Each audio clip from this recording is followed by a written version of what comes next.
Hi friends, இன்றைக்கி morning எங்கள் வீட்டில் என்ன பிரேக்ஃபாஸ்ட், பசங்களுக்கு என்ன ஸ்நாக்ஸ் பாக்ஸ், ஹஸ்பண்ட்க்கு லஞ்ச் பாக்ஸ் என்னங்க தான் பார்த்துடலாம். மார்னிங் பிரேக்ஃபாஸ்ட்டுக்கு தோசை மாவு எதுவுமே இல்லை. அப்போ இன்ஸ்டண்ட்டாக ஏதாவது பண்ணுற மாதிரி பண்ணலாங்கிறதுக்காக புட்டு தான் பிளான் பண்ணேன். ஓட்ஸ் இருந்துச்சு, ஓட்ஸ் புட்டு பண்ணலாங்கிறதுக்காக ஃப்ரெஷ்ஷாக தேங்காய் எல்லாமே தேவைப்பட்டுச்சு. அந்த ஃப்ரெஷ்ஷாக உள்ள துருவன தேங்காய், அதுக்கப்புறம் நாட்டு சக்கரைலாம் தூவி சாப்பிட்றதுக்கு ரொம்ப சூப்பராக இருக்கும்.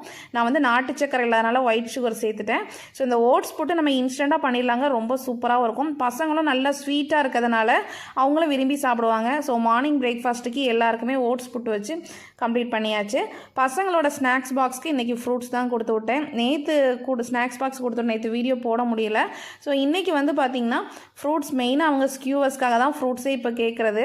ஒவ்வொரு ஸ்கியூவர்ஸ்லேயும் ஒவ்வொரு டிஃப்ரெண்டான ஃப்ரூட்ஸ்லாம் இருக்கும். ஸோ இன்றைக்கி எனக்கு இது வேணும் அது வேணும்னு சொல்லிட்டு கேட்பாங்க. ஸோ இன்றைக்கி வந்து கொஞ்சம் ஆப்பிள், ஆரஞ்சு, அதுக்கப்புறம் க்ரீன் கிரேப்ஸ்லாம் கொடுத்தாச்சு.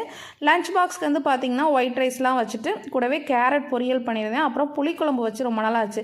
இன்றைக்கி வந்து கொஞ்சம் கத்திரிக்காய், அதுக்கப்புறம் உருளைக்கிழங்கு, முருங்கைக்காய்லாம் போட்டு புளிக்குழம்பு வச்சு க்ளோஸ் பண்ணி